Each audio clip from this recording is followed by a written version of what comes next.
पाकिस्तान के मारूफ गुलकार अली ज़फ़र ने मीशा शफ़ी के खिलाफ हत्के इज़्ज़त केस जीत लिया।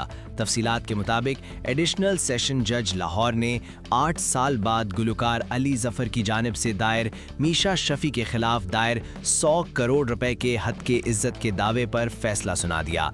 लाहौर के एडिशनल सेशन जज आसिफ हयात ने गुलकार अली ज़फ़र की जानिब से दायर हत्के इज़्ज़त के दावे पर फैसला सुनाते हुए मीशा शफ़ी को 50 लाख रुपए जुर्माना कर दिया।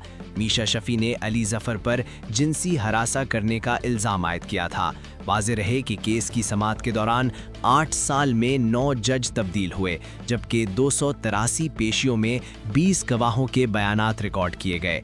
इससे कबल मीशा शफ़ी की वालिदा की जानिब से भी बारहा मीडिया पर बयानात आते रहे हैं।